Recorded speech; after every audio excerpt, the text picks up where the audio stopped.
मैं बहुत बेचैन रहता हूँ, रातों को नींद नहीं आती है, उठ उठ कर बैठ जाता हूँ। मेरी बीवी मुझसे कहती है, तुम रात को अल्लाह की इबादत किया करो और अपने गुनाहों से तौबा किया करो। और मैं भी आपके गुनाहों के लिए अल्लाह से दिन रात मगफिरत की दुआ करती हूँ। अल्लाह बहुत बड़ा रहमान है, रहम करने वाला है। वह आपके गुनाहों को जरूर बख्श देगा। आप अल्लाह पर भरोसा करो और उसकी इबादत से गाफिल ना रहो। मेरे माँ बाप, मेरे सास ससुर मेरे इस परेशानी से बहुत परेशान थे। मैंने अपने माँ बाप को ये बात नहीं बताया था। मेरे ये गुनाह सिर्फ मेरी सास और मेरी बीवी को ही पता था। आज हॉस्पिटल के वार्ड में रहते हुए हमें 3 साल बीत चुके हैं और मेरा एक बेटा भी हुआ है। पर मैं खुदा की कसम खाकर कहता हूँ, मैं अपने गुनाहों की बोझ तले इस कदर दबा हुआ हूँ कि मुझे दिन रात चैन नहीं मिलता। मैं आप लोगों से पूछता हूँ, क्या मेरे इस गुनाह की कभी माफ़ी मिल सकती है? आप लोगों से मैं गुजारिश करता हूँ, मेरे इस कहानी को पूरा सुनिए। उसके बाद आप लोग भी मेरे किए गुनाह के लिए अल्लाह ताला से दुआ कीजिए।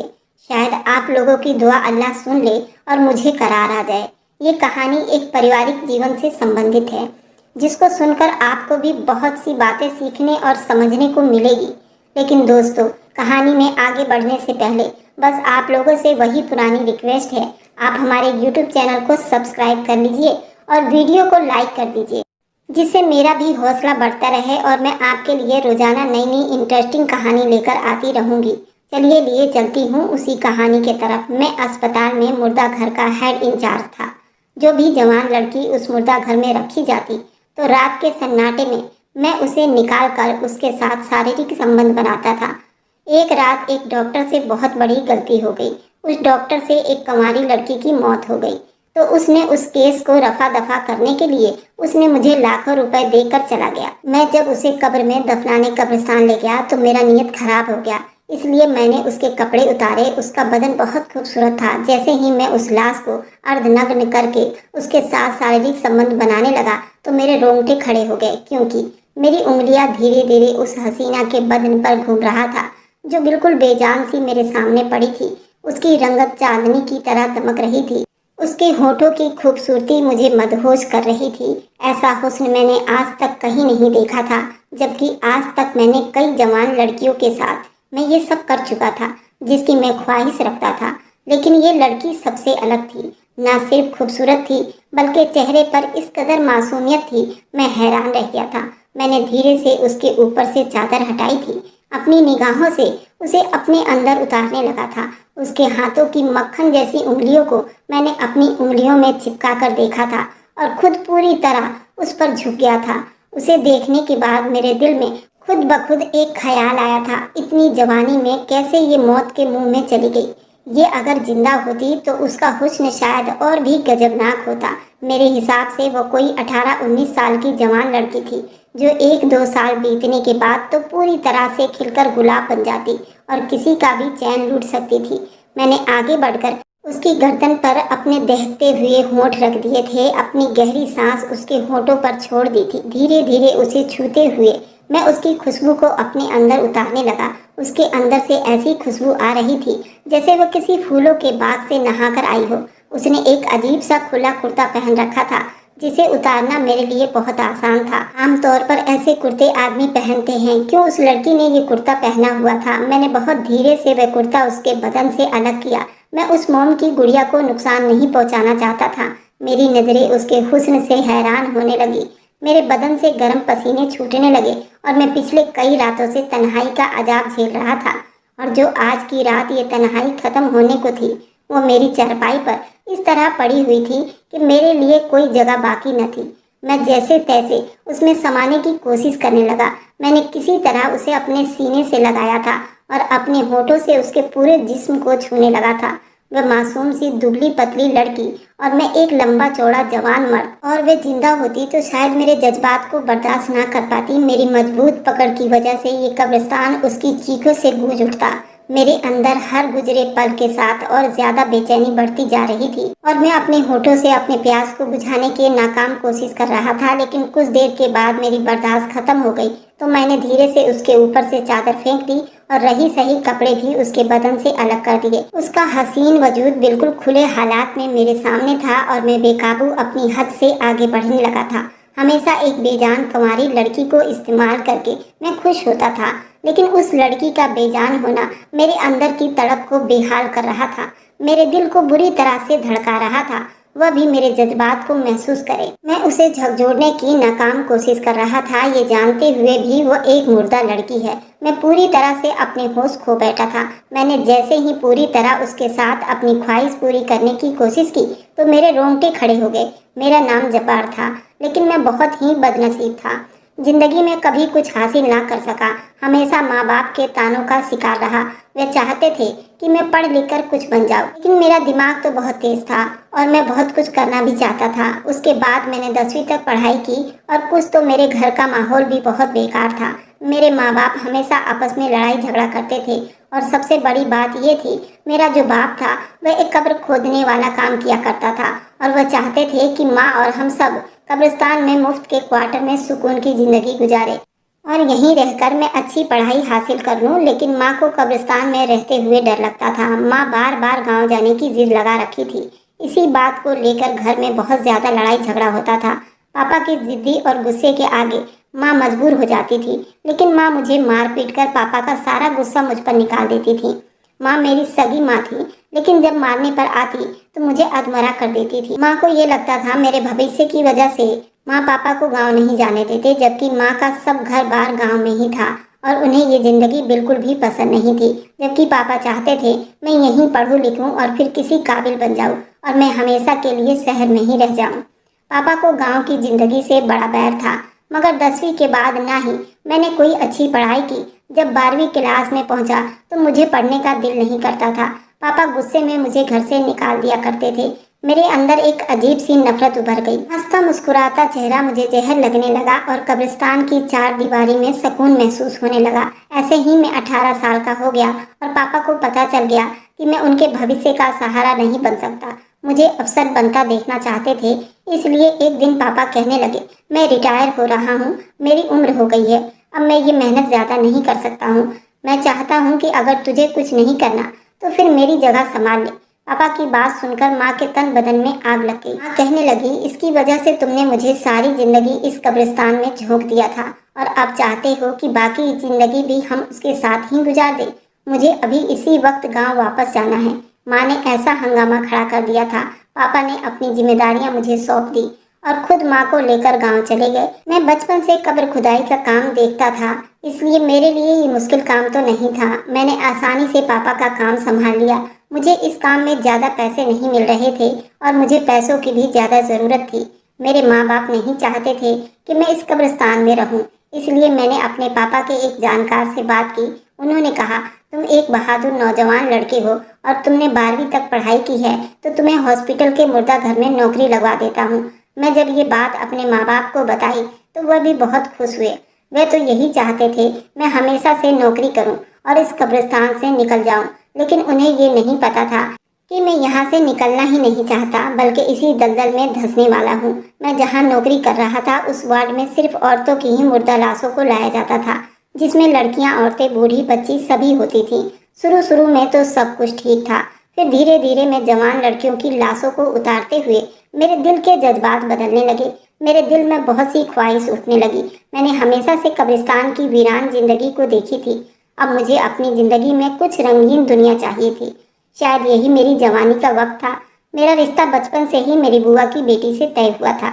जब मैं पूरा जवानी में चूर होने लगा तो मैंने माँ से अपनी शादी की बात की और कहा कि बुआ से बात करें, तो पता चला कि मेरी बुआ ने अपनी बेटी का कहीं और रिश्ता तय कर दिया है, क्योंकि उन्हें एक कब्र खोदने वाले से अपनी बेटी की शादी नहीं करनी थी। उन्होंने तो ये सोचकर रिश्ता तय किया था मैं शहर से पढ़ लिखकर कुछ बन जाऊंगा और उनकी बेटी का भविष्य संवर जाएगा, जबकि हमने बुआ को बता दिया था मेरी नौकरी भी लग गई है। लेकिन बुआ को मेरी नौकरी से भी परेशानी थी। उन्होंने कहा कि ये काम ही मुझे पसंद नहीं है जो तुम करते हो। कब्रिस्तान में भी वही मुर्दे की कब्र को खुदाई करते हो और मुर्दा घर में भी मुर्दों की देख रेख करते हो, तो इन दोनों कामों में फर्क क्या है? इसी बात पर मेरा रिश्ता भी खत्म हो गया था और साथ ही मेरी माँ भी मुझसे नाराज हो गई थी। रुबीना का रिश्ता किसी और से हो गया था। ये सुनकर मेरे तन बदन में आग लग गई थी। मैंने बहुत मुश्किल से कुछ दिन की छुट्टियां ली और गांव पहुंच गया। बुआ ने तो सीधे मुंह बात तक नहीं की थी, मगर उसने छुपकर रुबीना मुझसे मिलने आई थी। वह भी मुझे पसंद करती थी, लेकिन अपनी माँ के आगे हार गई थी। मैं ज़बरदस्ती उससे शादी करना चाहता था, लेकिन वह न मानी। उसने खुद मुझसे अपना दामन छुड़ा लिया। वह भी सारी जिंदगी कब्रिस्तान में नहीं रहना चाहती थी। मैं पूरी तरह हार कर वापस शहर लौट आया था। मैंने सोच लिया था अब मैं कभी पलटकर गांव नहीं जाऊंगा। मैं बिल्कुल तन्हा इस मुर्दा घर के क्वार्टर में सारी सारी रात करवटें बदलने लगा। जवानी उरूज पर थी। मेरे ऐसे जज्बात को संभालना बड़ा मुश्किल था, मगर मुझे इस बात का भी यकीन हो गया था कि मुझ जैसे इंसान से कोई लड़की शादी नहीं करेगी। ऐसे ही एक रात मैंने मुर्दा घर के क्वार्टर में चक्कर लगा रहा था। तभी एक डॉक्टर मेरे पास आया और उसने मुझे कुछ पैसे दिए और कहा, तुम तो एक कब्रिस्तान के क्वार्टर में रहते हो ना, इस लड़की को जल्दी ले जाकर वहां दफना दो। मुझसे एक बहुत बड़ी गलती हो गई है। इस लड़की की जान मेरी गलती की वजह से चली गई है। जितना जल्दी हो सके अपने कब्रिस्तान में इसे ले जाकर दफना दो। उस डॉक्टर ने पैसे मुझे इतने ज्यादा दिए थे, मैं इसी लालच में आ गया। उस लड़की को जल्दी वहां से लेकर कब्रिस्तान की तरफ चलाया जहां मेरा क्वार्टर था। उस मुर्दा लड़की को कब्रिस्तान लेकर पहुंच गया। मुझे ऐसे काम में जरा भी डर नहीं लगता था, क्योंकि मैं इस काम को बड़े दिनों से करते आ रहा था।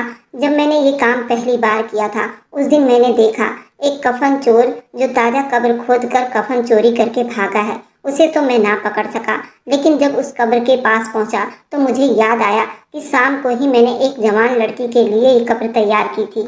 कफन चुराने के लिए उस चोर ने कब्र खोली थी। खुली हुई कब्र देखकर मेरा दिल मचलने लगा। शैतान मुझ पर हावी हो गया, इसलिए बिना सोचे समझे वहीं अंदर दाखिल हो गया। और फिर उस रात पहली बार मैंने वह हरकत की थी जिसकी वजह से शायद मैंने अपना सारा डर खो दिया था। मैं इस्लाम से भी बिल्कुल खारिज हो गया था। मेरे अंदर जो शैतान था वह एक जानवर की तरह काम कर रहा था। लेकिन गुनाह इंसान को इतना सख्त दिल कर देता है, फिर उसे खुदा का खौफ भी नहीं रहता। इसलिए अब आने वाली जिंदगी में मैं इस तरह हरकतें कर रहा था। मेरे दिमाग में ये बात सवार हो गई थी, एक कब्र खोदने वाले आदमी को कोई अपनी बेटी नहीं देगा, तो फिर मैं क्यों दूसरों की बेटियों की इज्जत को बख्शता। जब भी किसी जवान लड़की की मैयत आती तो मैं उसी रात उसकी कब्र में दाखिल हो जाता और अपने जज्बात को बेकाबू कर देता। ज्यादातर मेरा निशाना जवान लड़की और कुंवारी लड़की होती थी, जिनके साथ जिना करके मुझे बहुत खुशी मिलती थी। मुझे पकड़े जाने का भी कोई डर नहीं था, क्योंकि इस कब्रिस्तान में मैं अकेला कब्र खोदने वाला था। ये कब्रिस्तान शहर से थोड़ा हटकर था, इसलिए रात के वक्त यहाँ ज्यादा कोई नहीं आता था। ये भी एक ऐसी रात थी, सर्दी का रात था। उस रात मेरा दिल बड़ा बेचैन हो रहा था। तभी वह डॉक्टर उस लड़की को मेरे पास लेकर आया। रात का कोई 2 बजे का टाइम था। मैं मुर्दा घर में बैठे करवटें बदल रहा था। सर्दी की रातों में तन्हा चारपाई पर लेटना मुझे कांटों जैसा मालूम होता था। पिछले 1-2 महीने से किसी जवान लड़की की मैयत नहीं आई थी, और यही वजह थी नींद मेरी आंखों से उड़ गई थी। मेरे अंदर की आग मेरे सांसों को भारी कर रही थी। जब जिना का चस्का लग जाए तो फिर उसके बगैर रहना मुमकिन नहीं होता है, और मुझे भी ये चस्का लग गया था। मुझे इस बात पर बहुत ज़्यादा तकलीफ हो रही थी, किसी जवान लड़की का जनाजा क्यों नहीं आ रहा। मैं पूरी तरह तड़प रहा था। मेरा बस चलता तो मैं दोबारा किसी इस्तेमाल की हुई लड़की का ही इस्तेमाल कर लेता, लेकिन मैं सिर्फ ताज़ा मैयत के साथ ही जीना करता था, इसलिए मजबूर था। ऐसा बहुत कम ही होता था, मुझे 1-1, 2-2 महीना इंतजार करना पड़ता था। इस सर्दी की रात में ऐसे किसी लड़की की मैयत ना आई, वरना हफ्ते 2 हफ्ते में कोई ना कोई जवान लड़की मुझे मुफ्त में मिल जाती थी, और मैं अपने अंदर की आग बुझा लिया करता था। अपने बाप का ये पेशा भी मैंने इसीलिए अपनाया था कि मुफ्त में अपनी ख्वाहिश को पूरा कर सकूं। अब तो कई सालों से मैं ये काम कर रहा था, इसलिए मेरे अंदर ना ही कोई डर था, ना ही कोई झिझक। अब जब भी कोई अपनी जवान लड़की को दफना कर जाता तो मैं रात के अंधेरे में चुप से उस कब्र को खोलता और उसके पैरों की तरफ से अंदर चला जाता, और फिर अपनी प्यास बुझाकर वहीं से वापस आ जाता, और किसी को कानों कान खबर भी ना होती थी। मुझे बड़ी उम्र की औरतों में कोई दिलचस्पी नहीं थी, सिर्फ कुंवारी लड़कियां पसंद थी, जिनका नरम चमड़ा मुझे सुकून पहुंचाता था। अब भी मैं किसी ऐसे ही बदन के लिए तड़प रहा था। मैं अपने आप को, अपने जज्बात को संभालने की कोशिश कर रहा था। तभी वह डॉक्टर उस लड़की को लेकर आया। उसके चेहरे पर बहुत ज़्यादा परेशानी थी, और गोद में चादर में लिपटा हुआ एक मुर्दा लाश, जिसे उसने बहुत मुश्किल से अपने बाजू में उठा रखा था, और मुझे कहा, मैं तुम्हें 2.5 लाख रुपए देता हूँ, तुम इस लड़की को जल्दी अपने कब्रिस्तान ले जाओ। उसका कफन दफन की जिम्मेदारी मैं तुम्हारे ऊपर दे रहा हूँ। और फिर तेजी से उस लड़की की मैयत को मेरे चरपाई पर छोड़कर वापस चला गया। उसके बदन पर कफन भी नहीं थी, बल्कि घर के चादर में लिपटी हुई थी। पीछे की तरफ मैंने पहले से ही कुछ कब्र खोद रखी थी, क्योंकि कभी कभार रात के वक्त मैयत आ जाया करती थी। इसलिए उस लड़की को दफन करना मेरे लिए कोई मुश्किल काम नहीं था, मगर उससे पहले उसका चेहरा देखना चाहता था। कुंवारी लड़की का नाम सुनकर वैसे ही मेरे दिल में आग उठने लगी थी और ये सोचकर खुश हो गया था, इस बार अपनी ख्वाहिश पूरी करने के लिए मुझे किसी कब्र में उतरना नहीं था, बल्कि लड़की खुद ब खुद मेरे चारपाई पर मौजूद थी और मुझे रोकने वाला कोई नहीं था। फिर तो पूरे महीने 2 महीने बाद मुझे कोई मुर्दा लड़की मिलती। उस लड़की को मैं अपने क्वार्टर में लाते ही मैंने क्वार्टर का दरवाजा अच्छी तरह से बंद किया और धीरे से चादर उस लड़की के चेहरे से हटा दी। जैसे ही मेरी नज़र उसके चेहरे पर पड़ी तो मैं तो हिलना ही भूल गया। मैं बिल्कुल अपनी जगह पर जम गया था। वह इस कदर हसीन थी कि उस पर से नज़र हटाना मुश्किल हो गया था। मैं खुद बेकाबू होने लगा था। मैंने धीरे से झुककर उसके होठों को चूम लिया था। मेरी उस हरकत ने मेरी बेताबियों को और भी ज्यादा ऊंचाई पर पहुंचा दिया था। मैंने धीरे से अपनी उंगलियां उसके चेहरे से लेकर उसके गर्दन तक फेरनी शुरू कर दी। मुझे एहसास हो रहा था वह बहुत ही नरम और नाजुक लड़की थी, जिसका इंतकाल हुए शायद ज्यादा देर नहीं हुई थी, क्योंकि उसका जिस्म अभी बिल्कुल नरम पड़ा हुआ था। उसकी बॉडी बिल्कुल साफ सुथरी थी, किसी तरह का कोई निशान नजर नहीं आ रहा था। चेहरे से भी प्यारी मालूम हो रही थी। न जाने उसकी मौत के पीछे क्या वजह थी। मुझे उस वक्त वजह जानने में कोई दिलचस्पी नहीं थी। मैं बस बुरी तरह से उसे झकझोर रहा था, वो मेरे जज्बात के आग को ठंडा करे। लेकिन वो बेजान लड़की थी, मेरे लिए कुछ नहीं कर सकती थी। मुझे खुद ही अपनी आग बुझाना था। मैं अपनी हर हद पार करते हुए जैसे ही उसके साथ शारीरिक संबंध बनाने की कोशिश करने लगा तो मेरे कदमों के नीचे से जमीन निकल गई। मैंने उस लड़की की बॉडी को छोड़कर पीछे भागा और फिर उसके बदन पर चादर फेंक कर क्वार्टर से बाहर निकल गया था। मेरी सांस बड़ी तेजी से चल रहा था। कितनी ही देर मैं बदहवास रहा, क्वार्टर के बाहर खड़ा रहा और फिर जब मुझे कुछ होश आया तो मैं दोबारा अंदर गया और अंदर के मंजर ने मेरी जान ही निकाल कर रख दी थी। वह लड़की कौन थी? उस डॉक्टर ने इतनी जल्दीबाजी में उसको दफनाने के लिए क्यों कह गया था? आखिर उस डॉक्टर से ऐसी कौन सी गलती हुई थी? ये सवाल थे जो अब मेरे लिए जानना जरूरी हो गया था। वह लड़की अभी मरी नहीं थी, मेरे सामने चारपाई पर बैठी थी। उसने वही ढीला कुर्ता पहना हुआ था, चादर अपने आजू बाजू में लपेटी हुई थी और बहुत ज्यादा रो रही थी। मुझे देखकर वह चीखने चिल्लाने लगी। वह तो शुक्र था यहाँ वीरान जगह थी, उसकी चीख सुनकर यहाँ आने वाला कोई नहीं था। मैंने उसे बड़ी मुश्किल से चुप करवाया और बताया वह यहाँ कैसे पहुंची और किसने मुझे उस लड़की को सौंपा था। फिर जब मैंने उससे सवाल जवाब शुरू किया तो उसने एक ऐसी हकीकत बताई जिसे सुनकर मेरे रोंगटे खड़े हो गए। उस लड़की का नाम अंजुमन था। एक बहुत ही शरीफ और गरीब घर की लड़की थी। वह घर में बच्चों को होम ट्यूशन दिया करती थी। उसी के कमाने से उसका पूरा घर चल रहा था। उस लड़की का बाप इस दुनिया में नहीं था। उसके और भी छोटे भाई बहन थे और उन सभी का खर्चा यह अकेले चला रही थी। उसने अपने मरे हुए बाप की जिम्मेदारी अपने कंधों पर ले ली थी। वह एक डॉक्टर के घर में उनके छोटे बच्चों को पढ़ाने जाती थी और वे कई घरों में भी पढ़ाने जाया करती थी। लेकिन उस डॉक्टर की नज़र उस लड़की पर खराब हो गई थी। फिर ये भी उसे इस घर से काफ़ी अच्छा पैसा मिल रहा था, इसलिए अपने काम से बहुत खुश थी। मगर उसे धीरे धीरे एहसास हुआ कि इन बच्चों का बाप किसी न किसी बहाने से उस कमरे में चक्कर काटता रहता है जहाँ वो बच्चों को पढ़ाती थी। वे अपना मुंह छुपा लेती थी, नकाब करती थी, कभी कभी तो मास्क भी लगा लेती थी, लेकिन किसी न किसी बहाने बच्चों का बाप बेधड़क अंदर आ जाया करता था, उसका दीदार करके चला जाता। उसने कई बार इन बच्चों के माँ से भी शिकायत करने की कोशिश की। जहाँ पर पढ़ाती थी वह सोसाइटी थी और वहाँ सीमित लोग थे जिनकी नज़रों में अंजुमन जैसी लड़कियों को पुरानी सोच की मानी जाती है। उन बच्चों की मां ने इस बात पर कभी यकीन करने की कोशिश नहीं की उसका पति अंजुमन पर बुरी नज़र रखने लगा है। एक दिन वे बच्चों को पढ़ाने के लिए अंदर गई तो एक नौकरानी ने उसे एक कमरे में बिठा दिया, लेकिन बच्चे उस कमरे में नहीं थे। कुछ देर बैठने के बाद उसे एहसास हुआ कि घर में सन्नाटा है। बच्चों का शोर भी सुनाई नहीं दे रहा था और ना ही वो पढ़ने के लिए कमरे में आए थे। फिर जब उसे इस बात की समझ आई तो उस कमरे से निकलने लगी, मगर उन बच्चों का बाप अचानक कमरे में दाखिल हुआ और उसने कमरे का दरवाजा बंद कर लिया। अंजुमन जान गई थी उसकी नीयत खराब हो गई है, लेकिन उसने पहले की वह शोर मचाती और हंगामा करती। उसने अंजुमन को अपने काबू में कर लिया। उसने मुंह पर अपना हाथ रख दिया। अंजुमन की आवाज़ उसके हलक में ही दम तोड़ गई थी और अंजुमन को घसीटता हुआ उसके कमरे से अपने बेडरूम में ले गया। घर में उस वक्त कोई नौकरानी भी मौजूद नहीं थी। जिस नौकरानी ने उसे कमरे में बिठाया था वह भी न जाने कहाँ चली गई थी। उस आदमी ने अंजुमन को अपने बिस्तर पर फेंका और जग भरकर अंजुमन के ऊपर पानी डाल दिया। अंजुमन बुरी तरह से घबरा गई थी। उस डॉक्टर ने उसका कपड़ा भी उतार दिया। वह सफेद रंग के कमीज सलवार पहनी हुई थी। पानी पड़ते ही उसका पूरा बदन साफ नजर आने लगा। वह आदमी बड़ी बेताबी से अंजुमन पर हमला किया। अंजुमन ने खुद से बचाने के लिए बिस्तर से उठकर भागी, लेकिन कुछ पानी उसके फर्श पर भी गिर गया था, जिसकी वजह से वो फिसलकर उसी पर गिर गई। अपने होश खो बैठी थी। उसके बाद उसे कुछ याद नहीं था और जब उसे होश आया था तो वह इस हाल में थी, मेरे क्वार्टर में मौजूद थी। ये कहकर वह फूट फूट कर रोने लगी। मैंने उसे बताया उसे लाने वाला एक आदमी है और ये कहकर मेरे पास छोड़कर गया है।